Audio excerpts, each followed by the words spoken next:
Hello, everyone. Welcome to the 280th episode of the with Jacob Elyachar Podcast. I'm your host, Jacob Elyachar, the chief content producer and writer of the jigstick.com, a pop culture entertainment news website.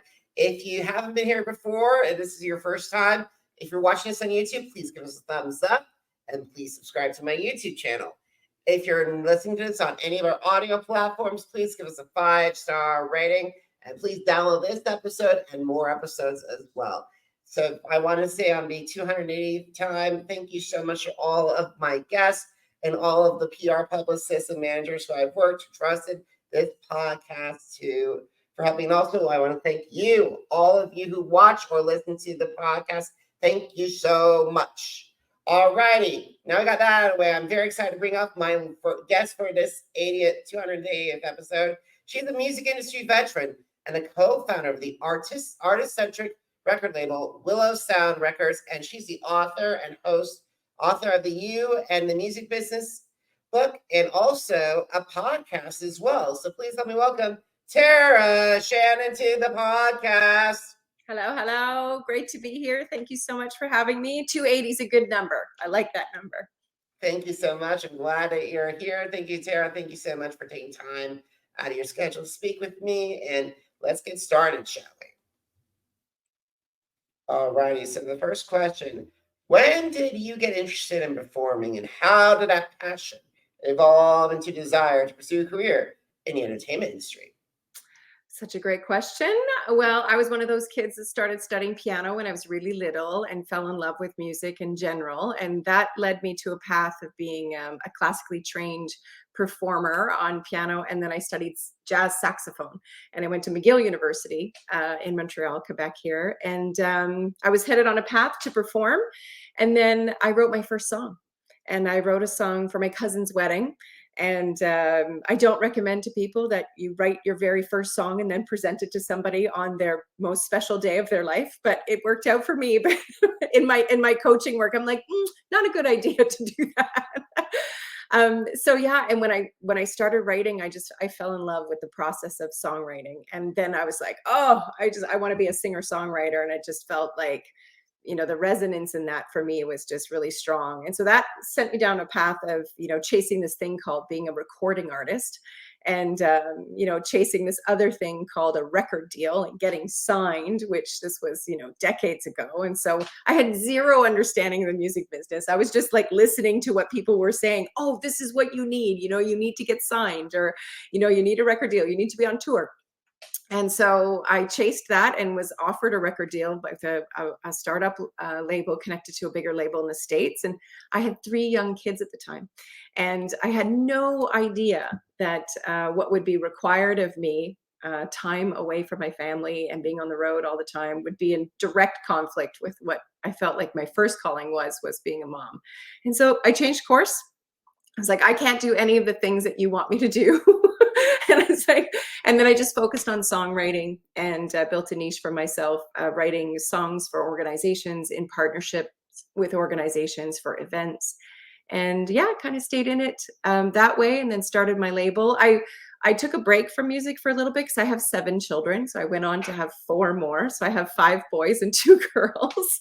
And so, and then they got into competitive hockey. We're Canadian. So, and so that really, really took up a lot of, obviously a lot of my time. And in about 2014, I came back to music full time because I just, I was really unhappy and I ran into some health issues. And then I realized that, I feel much better and I feel much more like myself, kind of like you were talking about how alive you feel doing this kind of work, that you just love it so much. And it just makes us feel, complete in who we are. And so music does that for me. And so, yeah, so I had to find my way back to it and started a label. And here I am 10 years later. It's amazing how that story, full circle moment, is just amazing. Like you find your passion passion goes out, so life presents itself to you, and then however at your toughest moments, your passion returns, and you feel exuberant again and renews you. Yeah, exactly. And my like what I in my coaching I say a lot, what's your why? why are you doing what you're doing? And so for me, my why changed. Like early on in my career path, my why was success defined by things like charts or units sold, because we didn't have the internet back then. There was no streaming. You actually had to sell hard, like physical copies, ticket sales, that kind of thing, or being on a tour bus or being a rock star, whatever the validation mechanism was. But later, when I came back to it after facing a health crisis, my why changed, because I'm like, it's not so much about getting on a tour bus or being a rock star. Like, that's fine and fun and all that, but this is a much bigger reason now. It was the recognition that it was just, music is just woven into the fabric of who I am, and I just need to be expressing it somehow. And so the way that I validate it was internal now, not external, by reaching some milestones. It was just a feeling of balance and joy in my life.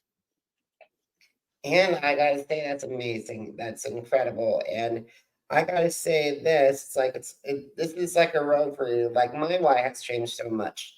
Like, I remember saying I wanted to destroy Perez Hilton or TMZ because they just literally, when they came out, they destroyed the entertainment industry, news structure. But however, at the same time, I'm like, I'd rather be a conversationalist. I want to be remembered for inspiring people or sitting down with inspiring people as well. So all across the industry, some of them who are on some, or while some of them, or and other guests of mine are on their path, have found their taste of stardom and found their thing. So so I agree with you. My why has changed.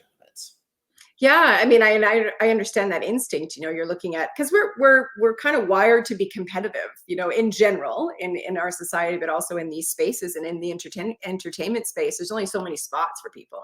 But in the examples you gave, those types of shows, they feed on content that has a different energy about it. It's more like rooted in like gossip and tidbits of information that people just, we're so addicted, as a culture, to this kind of information sometimes. And having inspiring conversations with people where you're truly connecting and learning about people and who they are and what they're about takes longer. It takes longer to absorb that kind of content. And so it's, it doesn't flit through the internet as quickly. It's a little bit, and so we always joke at the labels, like we make these, we come up with these storyboards and these, incredible, like, artistic directions for music videos. And we pour our heart and our budgets into these music videos, and a cat video gets 5 million views in like 20 seconds. Oh yeah, and I'm like, sometimes I don't know why people love cats. Versus, I value music than cat videos. I'm with you. I am with you. Alrighty, so I gotta talk about some. I want to talk. You mentioned this earlier, but I want to talk about Willow Sound Records. So, how does how did you start the label, and how has the label stayed sorry about that, stand out in a competitive music industry? Yeah, it's great question. Originally, like, I'm an entrepreneur at heart. So I've started my first business when I was 16, and I, with my kid's dad, we started a company in his industry, which is transportation, and grew it into a big, multi-million dollar, 125 employees kind of thing. So entrepreneurship is a big part of who I am. So when I was getting ready to put out music, I didn't want to just put out music. I was like, well, of course, I have to start a label to put out the music. And so it started that way. It's called Willow Sound because on my property, there were 2 huge, beautiful willow trees, and everything about me is trees. So it made really good sense. There's a lot of healing energy with willow trees too. And I felt like I was in that phase of my life, it's like really reclaiming myself and the parts of me that I sort of lost under wife, business partner, mother, all the other, titles that we wear. So yeah, so I started it just to put my record, but I was doing a lot of coaching, consulting for artists, and teaching them the core principles of business and how to build a sustainable living around their art. And so there was a core group of artists that I had been working with for a long time and developing. And so Willow Sound evolved into, we're an artist co-op label. So we're 5 artists, and we share the responsibility together. We support each other together. So it's not a traditional financial structure that labels typically have with talent. It's more reflective of the environment today. Because to your point, you don't really need a label anymore. Like artists really, the word label has really changed in what its role is. It used to be the label was the bank, and the distribution lanes and the marketing and the promotion and the talent and the development of talent. And that's completely shifted. And now with streaming and the digital space and how we consume music now, you don't really need a label. What you need is to understand marketing and how to build an audience and, promotional stuff. And so we're a full service agency. So I'm not just doing distribution for these artists. I'm also management, and we're co-published together. And then I do management services for other artists. So we're kind of like a one-stop shop. We do a lot of different things for different artists, and mostly a lot of coaching right now.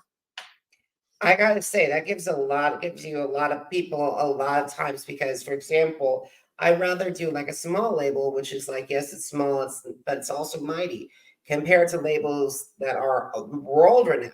And at the same time, they have 40,000 people, and you don't know which of the 40,000 people you're working with on a daily basis.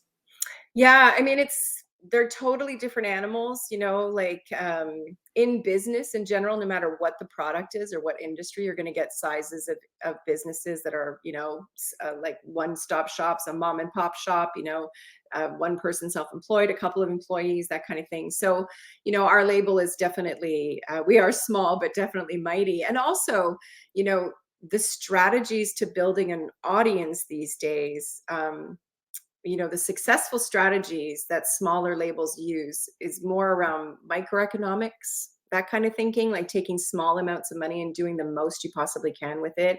So the 1,000 true fans theory, if you've come across that sentence, which is based on an article written back, I think in 2009, which was the idea being that you need 1,000 true fans. You need 1,000 fans who are going to spend, let's say, $10 a month on you, whether that's a shirt they buy, a Patreon subscription, some way to access you and what you create. You have 1,000 of those, it's like 10 grand a month. And now you're talking 120 grand gross a year that your music is bringing in. And you can start to really be able to make a living with that. So the approach is very different when it's small like that, because you're looking at all the ways that you can find those true fans and filter through the 2.8 million people on Facebook or on Meta in general, and try to carve out like the 1,000 people that love what you do the way you do it. And it sounds simple when you say it out loud. It's challenging to do, but conceptually it really works. These strategies really work to build a solid connection. So I love the smaller environment, like you're saying. The heavy hitters really come in handy for things like distribution, because if you're with a major label, they have access to way more reach as far as distribution and more weight to get your songs on, editorial playlists, for example. Absolutely, absolutely. So what are the kind of artists that you and your team are looking for? Like if they want to join your group?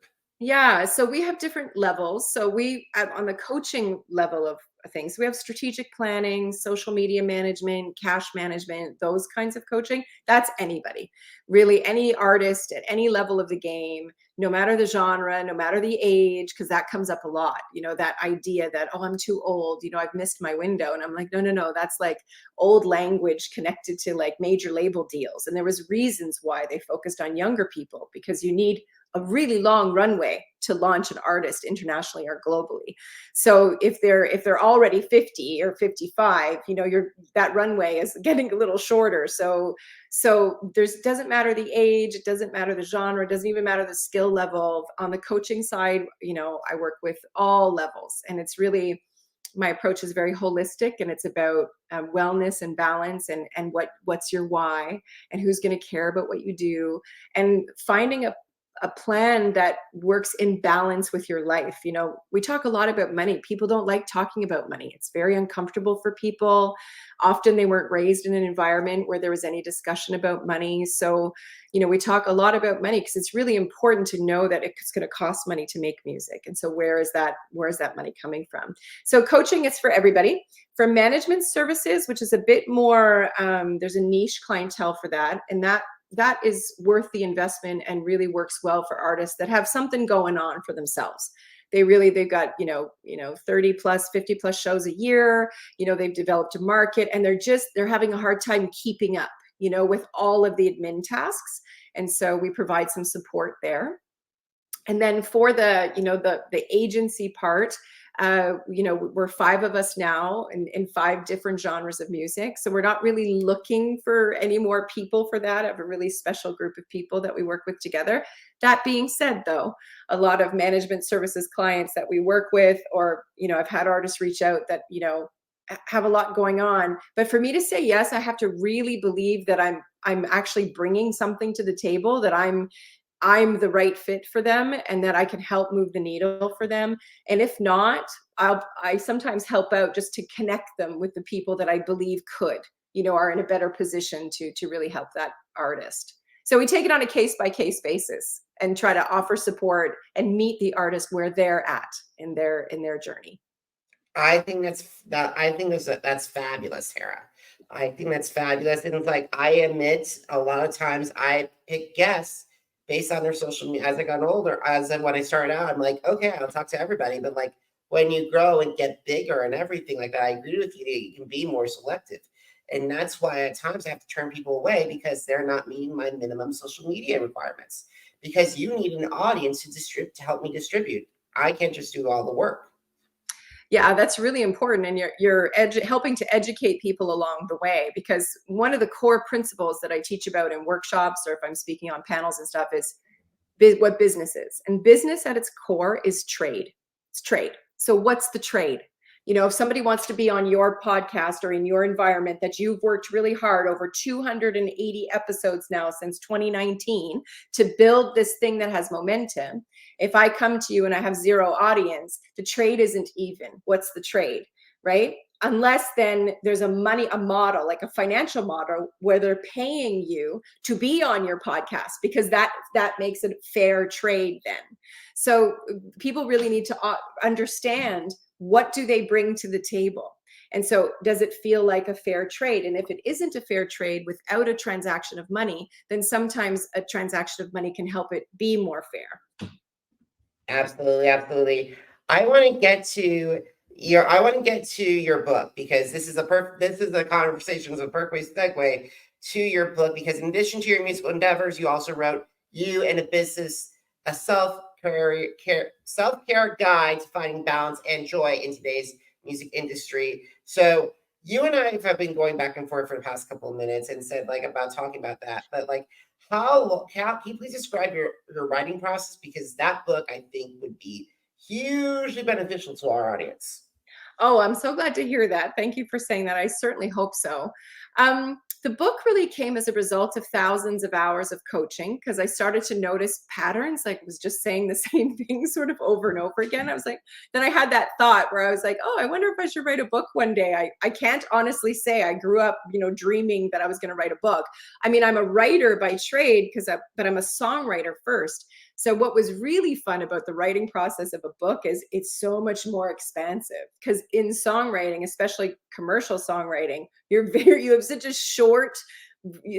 such a small amount of real estate in order to tell your story in a way that creates an emotional connection with the listener. So this kind of writing, I felt so free. I was like, oh my God, I have an entire chapter that I can tell this. This is fantastic. So I really enjoyed that part of the writing process. I mean, the book lived in my head for years, like even chapters and organization. I think I was writing it in my head for a long time before I ever got to my keyboard to sort of spit it out. So I loved the writing process. The book really, the inspiration for the book is it's got one foot in self-help and it's got another foot in the music business, but it's also creative industries. Surprisingly, some of the feedback I'm getting is people who've read it that don't do music, but they do art or like painting or dance or other creative industries, and they found a lot of the information useful. So even though that's my sector and it's what I focus on, it speaks to anybody wanting to live a life in balance and in connection to the creative part of themselves, whatever that creative industry might be. And I really wanted to create something for people that gave them a sense of validation.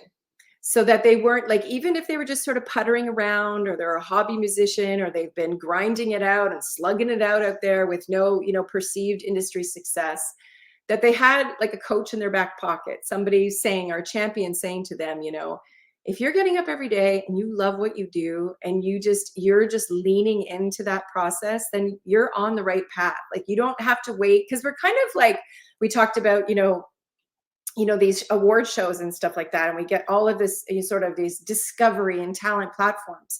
So we're kind of inundated with this sort of old messaging, this old belief system, and these talent shows that are like, you need to grind it out until somebody with power discovers you, plucks you from the masses, and elevates you to stardom and makes all of your dreams come true, right? It's the Cinderella story that just gets told over and over again. There's nothing inherently wrong about that. But from a business standpoint, like, that's not how you build a business. Like, if we were going to be business partners in a coffee shop, we wouldn't just like make coffee and give it to our friends and family and hope that Starbucks discovered us. Like, if I told you that's the business model, that's what you have to do, you'd be like, Terry, you're nuts. That's not how you make it in the coffee world, because it's so obvious to us what the business steps are. But in music, for some reason, kind of common sense tends to go out the window a little bit, because we have this sort of Cinderella story hanging over our heads all the time. And so I really wanted something that people could have in their hands to be like, that is a way. That way doesn't lead to a lot of joy and happiness, because it's very disempowering. And it's important to understand the mechanisms of those shows. Why do they exist? And how does the money flow in those environments? So you really understand what that's about. And if that can fit for your plan, excellent, wonderful. Same thing with, partnering with a major label. If you understand the financial structure of that, and that's a perfect fit for you, great, wonderful. But you need to understand the mechanics of it all. And so that's the one foot in the music business. It's not like, this is how you make it in the music business, or this is how you become a star, because to me, we can come up with more powerful language, more empowering language. So my book is like, here's the core principles of business. Doesn't matter if you're selling shoes or music or muffins. The core principles are the same. So I lay out the core principles. And then along that path, this is how you take care of yourself along the way. Your mind, your heart, your emotional well-being. This is how you navigate social media and stay intact while you're trying to use this tool. So it kind of floats between both. And really what it comes down to, the book is about, to be successful in the business of music, you first need to be successful in the business of you.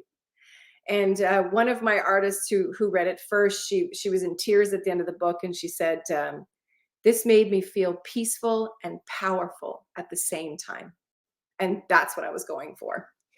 And that's amazing too. And I've been noticing a lot of conversations in Reddit and like on social media that say, like, shows like The Voice right now haven't seen anybody actually go on and have massive success, except for people like Morgan Wallen or Melina Martinez and Chris Mann, who've done that. And then not to mention the fact that, like, the only one big winner, Cassie Pope, had some kind of airplay. And then when you have people like saying American Idol, it's a different time and everything else. And like, there's different things having success. Like, I'm thinking about people like, yes, there's Kelly Clarkson. Yes, if we're bringing X Factor, Leona Lewis. Yes, but however, look at people like Susan Boyle, Jennifer Hudson, Adam Lambert, Clay Aiken, Ollie Murs. Those people have that, even though they lost the title round, they've gone on to have success. Absolutely. Oh my God, we could talk about this all day, because there's so many complex layers to this type of, mechanism for name recognition or starting to build your audience. So the first thing to note is, like, when I tell clients, when they come to me and they're like, I'm going for the Voice audition, and I was like, okay, that's great. Here's some things you need to understand. And so the show none of these shows are about you. They're not designed to help you specifically. They are selling the story of discovery to their audience. And that audience is more tied to the advertisers and the network and how the money flows there than you. You're just kind of like a byproduct. So if you're okay with that, then you can go through that environment and not have it destroy you. Because I have seen artists so damaged by the process of these kinds of discovery shows, because they go into it believing this is it, this is my big chance, this is my big break, I'm going to be discovered and everything's going to get easier. And it's nothing could be further from the truth, even if you do win, like you mentioned. And really smart ones realize you don't have to win, you just have to know how to take that opportunity and make it work for you, no matter what. So you have your business plan and your vision for success. You define what success means for you.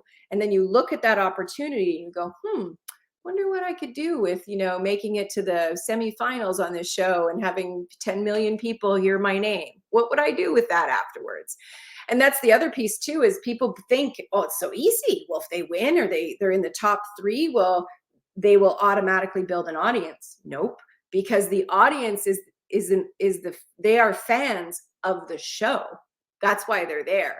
So migrating them into becoming a fan base for you, some will trickle over, but it's not this automatic process that happens. So you need people who really know what they're doing, like those partnerships with managers and labels, to take that little opportunity as a seed, and really grow something from it. But it's not easy. And it's also not for the faint of heart, because it can be quite a journey for artists, because we're very sensitive. Artists are very sensitive people. That's why we can write songs about the world and what's happening. So when our hearts are exposed like that, it can be tough. 1,000,000% true. And not just artists, but also podcasters as well, especially. There have been times I have been denied no's because of how small my platform is or something. Okay. So I totally respect that. So I totally understand. And I think, but right now, I think if everyone grows and everything continues to slowly grow, like the thing is, I have 2 of my biggest heroes in media, Regis Philbin and Barbara Walters.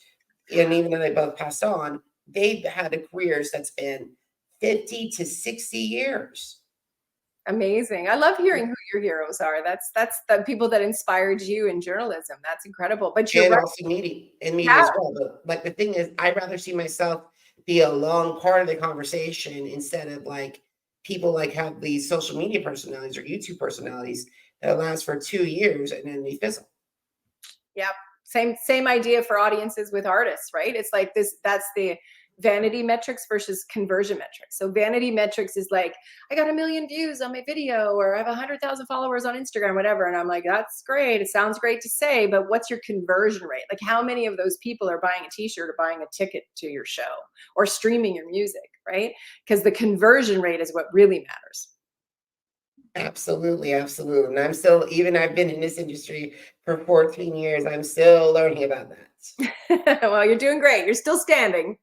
Thanks, Tara. Appreciate it. So you and the music business is not just a book. It's also a podcast. So, and I want to congratulate you and your team wrapping up your 2nd season. So why should my listeners check out your podcast? Because we're so fun. If you want to laugh a lot, I do this podcast with Jessica Pearson. She's a folk Americana artist. Jessica Pearson in the East Wind. She's our producer. This was her idea. She really wanted to do a podcast. She's on my label Willow Sound too, and she does coaching for us as well. And Sam Stone, who's the other artist that does. Now, I've known Sam since she was 8 years old. We've worked together in music for a long time. And Jess I've known for, over 10 years now. And we are like for real 3 girlfriends that get together, drink wine, and just, talk and talk about everything. So the podcast, that's the vibe. It's just an extension of that. It's also like no nonsense. Like we don't try. We're just like straight shooters. And we're just like, here's the actual deal from 3 artists who've been working in the industry for decades. Like, if this is how you're feeling, if you feel like you're going crazy, it's not you, it's the system, and so it's very like shoot from the hip. It's very like, we laugh a lot. Like, so I would say watch it for that, but also watch it for really good information you can count on. Like people need a source to go for information that is solid, and we really do our research, and also it's what we do all day every day. So we talk about our personal experiences and our personal challenges and the things we see with clients and stuff. So yeah, it's just fun. We just have a blast. Awesome. So have you guys thought about your dream guests? You've got me thinking about my dream guests now. I mean, we're based in Ottawa, Ontario, Canada. So, and I sit on the board for an organization called the Ottawa Music Industry Coalition. I'm one of the sort of founding members of this organization, and so we'd probably first start with stories, Ottawa success stories from artists. And we have so many to choose from. We have such a vibrant music community. So we've got our sights set on there. But if you're asking me like unreachable, like who if my big dream was to have somebody, it would probably be Celine Dion. Oh yes, absolutely. Celine would be a fabulous one. I honestly do not fangirl very often. I have not, and I can honestly say that I am a true through and through fan of maybe like maybe. Looks like we got a special guest. Oh, so sorry. That's my puppy who's sitting here. We've just moved to a new place, and so he's sitting beside me here because he's quite anxious in the new, and it's all windows, so he just saw a little squirrel. Sorry, guys. No problem. Yeah, so Celine Dion I read her book, I watched all the movies, I have every single album, I wanted to be a singer like her. So she's like, if she was in the studio, I probably wouldn't even be able to speak. I'd be like tongue tied and I would be like, she's here, the queen is here. Oh, believe me, if Celine Dion was also in my studio as well, I would have the hard time composing myself. Right? Same with me. If Elton John was in, or Billy Joel, or like, for example, for me, Simon Cowell, who's part of the talent discovery, I would have a very hard time getting over being a fan. I mean, oh my gosh, yeah, Elton, Billy, totally I was, as a piano player too, top. Simon, I would have an interesting conversation with. I would be like, okay, Simon, let's talk. Let's really talk. I would want to know if he's actually really like that in real life, or is that like a persona that he's put on to create the contrast for the show? And he's been so successful though. So I would want to pick his brain on what he thinks about the whole talent searching thing and why does he think it's beneficial and for artists and stuff. I would definitely be at that dinner table if you'd have. Absolutely, and I would be there with you. So you'd have to fight. Let's promise that if both of us were in the same room as Simon Cowell, we won't work together and decide to say, okay, you ask this, Tara, I ask this question, you ask this question, and so that we don't talk over each other. Deal. All righty. So Tara, this is my last question. Where can my audience find your book? Where can they connect with you on social media? And where can they find the podcast? Okay, best place to go is my website, which is booktara.co. And so you can access everything there. You can also on amazon.ca.com, any Amazon, you can just Google search You in the Music Business and it will come up. If you do read the book and you love it, please leave a review. As you know, reviews and subscribe stuff, that is like, internet juice. It makes the internet go round, which is awesome. So booktara.co for everything. On socials, I'm at Work with Tara Shannon on Instagram, at Work with Tara Shannon on Facebook. And of course, on my website, booktara.co, you can check out the coaching that I do. You can email me. We can do a discovery call. And my shows will be listed there too, as I get my live shows up and going for 2024. Awesome. So guys, have you missed an episode of the Jake's Take with Jacob Elyachar podcast? Visit our channels on Amazon Music, Apple Podcasts, iHeartRadio, Podchaser, Spotify, and Spreaker. It's Jake's Take with Jacob Elyachar, JACOBELYACHAR. Now, are you on social media? I'm on social media too. Facebook, Instagram, Threads, TikTok, and YouTube. Jacob Elyachar, JACOBELYACHAR. And guys, visit the blog that started it all from my music reviews, from old interviews. Please visit jake-shake.com. Once again, jake-shake.com. Tara, thank you so much for taking your time on your schedule to speak with me today on this 288th episode. And guys, thank you so much for all of your support all the years. Guys, thank you so much for watching. Thank you so much for listening. Until next time, have a great one, everybody. Goodbye.